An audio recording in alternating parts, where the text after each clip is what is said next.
नमस्कार दोस्तों, एक बार फिर आप सभी का स्वागत है मनोज फिल्मी पॉडकास्ट में। अमिताभ बच्चन के स्टारडम पर लिखी अपनी शोध पुस्तक Amitabh making of A superstar में लेखिका सुष्मिता दासगुप्ता अमिताभ बच्चन के सिनेमा में पदार्पण को एक युगांतकारी घटना बताते हुए लिखती हैं कि शायद हिंदी सिनेमा में पहला साउंड के आने और दूसरा कलर के आने के बाद तीसरी सबसे बड़ी युग परिवर्तनकारी घटना अमिताभ युग की शुरुआत ही मानी जा सकती है। हो सकता है कि इस कथन में आपको थोड़ा महिमा मंडन जैसा लगे, लेकिन जब आप इस दावे के खास धारा को मोड़ने वाले आयाम पर गौर करेंगे तो अर्थ बेहतर समझ में आएगा, क्योंकि अमिताभ परंपरा के निर्माता होने से पहले उसे तोड़ने वाले थे। दोस्तों, वीडियो में आगे बढ़ने से पहले प्लीज मेरे चैनल को सब्सक्राइब करके बेल आइकन को जरूर प्रेस कर दीजिएगा। तो चलिए दोस्तों, वीडियो को शुरू करते हैं। अमिताभ जरूरत से ज्यादा लंबे थे। उस जमाने के फैशन बेल बॉटम में तो उनकी छरहरी टांगे और उभर कर आती थी। ट्रेड पंडितों ने भविष्यवाणी की कि इस दोष के चलते उनके साथ काम करने को, सफल जोड़ी बनाने को कोई स्थापित नायिका तैयार नहीं होंगी, पर नतीजा उन्होंने अपने सिनेमा में नायिका की भूमिका को ही सदा के लिए हाशिए पर भेज दिया। अमिताभ अलग थे। पंजाब के देहातों से भागे गबरू जवानों और पीढ़ियों से सिनेमा बनाते आए खानदानों से निकले नायकों के बीच वो एक हिंदी साहित्यकार के बेटे थे। भले वो आगे चलकर एक्शन फिल्मों के सरताज बने। उनकी पहली फिल्म सात हिंदुस्तानी का अंतर्मुखी मुस्लिम शायर अनवर अली अपनी बात कलम और कलाम से कहना कहीं ज्यादा पसंद करता था। उनकी आवाज को तय मानकों से भिन्न पाया गया। ऑल इंडिया रेडियो ने उन्हें ऑडिशन के बाद बेरंग लौटा दिया था। जवाब में उन्होंने आवाज के तयशुदा मानकों को ही पलट डाला, हमेशा के लिए। आज अमिताभ बच्चन की आवाज भारतीय जनमानस की सबसे पहचानी हुई आवाजों में से एक है। 70 का दशक अमिताभ बच्चन का दशक था। यूं भी ये दशक आजाद भारत के इतिहास का सबसे उथल पुथल भरा दशक रहा है। नक्सलबाड़ी की अनुगूंज, चुनावी उठापटक, भारत पाकिस्तान युद्ध, संपूर्ण क्रांति आंदोलन और आपातकाल। यहाँ युद्ध भी है, तानाशाह भी, मसीहा भी, क्रांति भी। ये दशक युवा असंतोष का दशक है, जिसका सिनेमाई प्रतिफलन अमिताभ के एंग्री यंग मैन किरदार में होता है। हिंदी सिनेमा का रोमांटिक हीरो हिंसक टर्न लेता है। जंजीर से लेकर अग्निपथ तक अमिताभ का निभाया गया विजय का किरदार इसी द्वंद से ग्रस्त है। वो हीरो नहीं, एंटी हीरो है। मैथिली राव उस दौर के सिनेमा पर टिप्पणी करते हुए लिखती हैं कि सलीम जावेद की पटकथाओं में उन गुमसुम उलझनों के गुस्से की झलक होती थी जो नेहरूवादी सपनों के छले जाने और गरीबी हटाओ के खोखले नारे से पैदा हुई थी। यश चोपड़ा की दीवार के उस क्लासिक सीन में विजय जब पलटकर अपने भाई को कहता है, जाओ पहले उस आदमी का साइन लेकर आओ, तो वो पूरे नागरिक समाज को उसका निश्चल बचपन छीने जाने का अपराधी ठहरा रहा है। ये तमाम किरदार दरअसल भारत में जारी एक तरफा शहरीकरण तथा कथित विकास की प्रक्रिया की बलि चढ़े किरदार हैं। कभी वो अनाथ है, कभी परिवार से बिछुड़ा हुआ, कभी ठुकरा दिया गया है। वो अकेला है या कर दिया गया है। उसने अपराध का रास्ता चुना है क्योंकि सिस्टम उसे ईमानदारी के साथ और किसी सूरत में जीने नहीं देगा। उसकी मासूमियत को इस जालिम शहर ने उससे छीन लिया है, जिसे वो वापस मांगता है। 60 के दशक के पलायनवादी लोकप्रिय सिनेमा को उन्हीं के हम उम्र दो गुस्सैल लेखकों की जोड़ी वापस यथार्थ के धरातल पर खींच लाती है, भले ही उस यथार्थ की सिनेमाई भाषा मेलोड्रामा से क्यों न भरी हो और अंततः मसीहाई क्लाइमैक्स में क्यों न समाप्त हो। विजय का किरदार दरअसल हमारे सिनेमा का अनन्य आउटसाइडर है, जिसमें इस देश का चवन्नी चैप दर्शक सदा अपना अक्स देखता रहा। उसके तमाम साथी साझेदार भी समाज के निम्न वर्ग हाशिए के या अल्पसंख्यक समुदाय से ही आते हैं।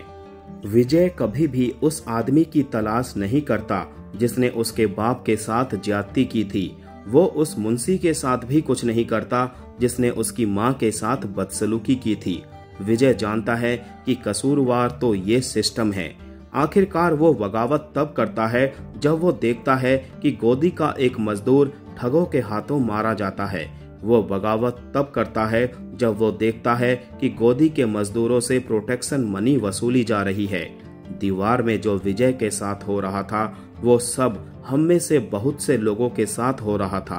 हो सकता है कि हम विजय की तरह पेश ना आए हों, लेकिन फिर भी हमें उसकी बातें कहीं ज्यादा अपनी बातें लगती थीं। ऐसा नहीं है कि अमिताभ ने अपने फिल्मी कैरियर में असफलताएं नहीं देखी। 80 के दशक में राजनीति की जमीन पर मुंह की खाने के बाद जब वो सिनेमा के पर्दे पर वापस लौटे तो उनके हिस्से में जादूगर, तूफान, मर्द और शहंशाह जैसी भोंडी भूमिकाएं ही आई। ठीक इसी तरह 90 के दशक में बिजनेस की पिच पर बाउंसर झेलते हुए जब वो अपने दूसरे संन्यास से वापस सिनेमा में लौटे तो भी उनके हिस्से मृत्युदाता, मेजर साहब और लाल बादशाह जैसी औसत से कमतर फिल्में आई। पर वो इस दौर से बाहर निकले जिसका श्रेय हर बार उनकी प्रयोगशीलता तथा नए माध्यमों तथा निर्देशकों के साथ काम करने की हिचक तोड़ने को जाएगा।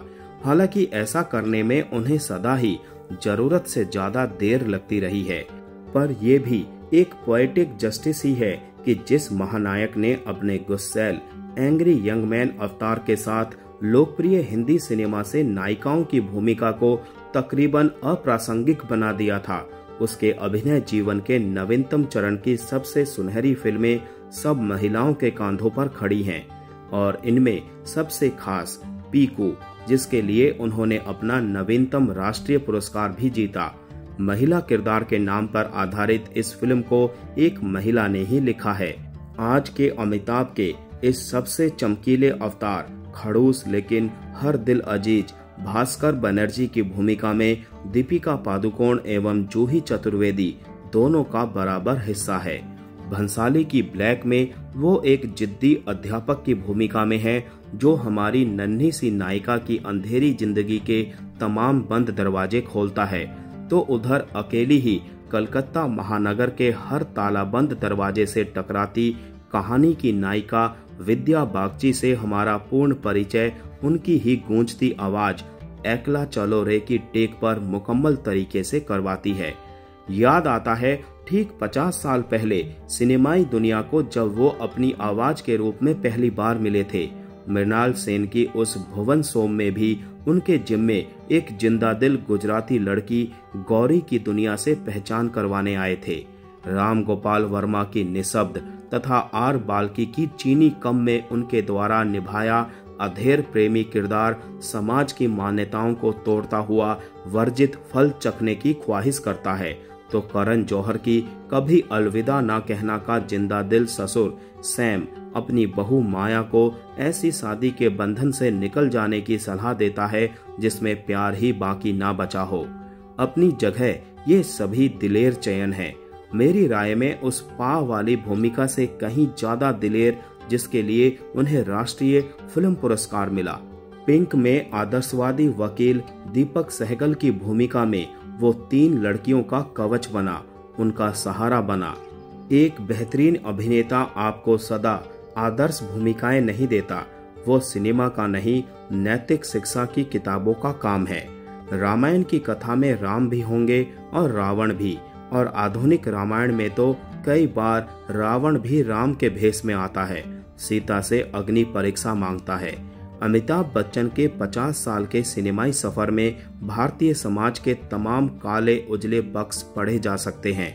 इतिहास को घटता हुआ देखा जा सकता है।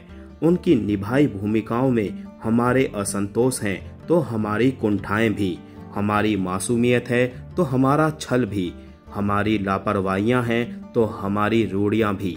पर सबसे ऊपर अमिताभ ने ये अलिखित नियम पुनः स्थापित किया है कि चाहे यहाँ 100 में से 90 नायक सदा भीतर वाले रहे, महानायक हमेशा कोई बाहर वाला ही होगा। Outsider, poetic justice. फिर चाहे वो पेशावर से आए किसी फल विक्रेता का जहीन बेटा हो या टैलेंट हंट में जीता कोई अजनबी सुदर्शन नौजवान, दिल्ली से आया किसी भूले बिसरे स्वतंत्रता सेनानी का उग्र लड़का हो या इलाहाबाद के एक हिंदी कवि की बेचैन महत्वाकांक्षी संतान। तो दोस्तों, आज का वीडियो यहीं समाप्त करते हैं। मिलते हैं नेक्स्ट वीडियो में। तब तक के लिए आप सभी को tata bye bye, take care.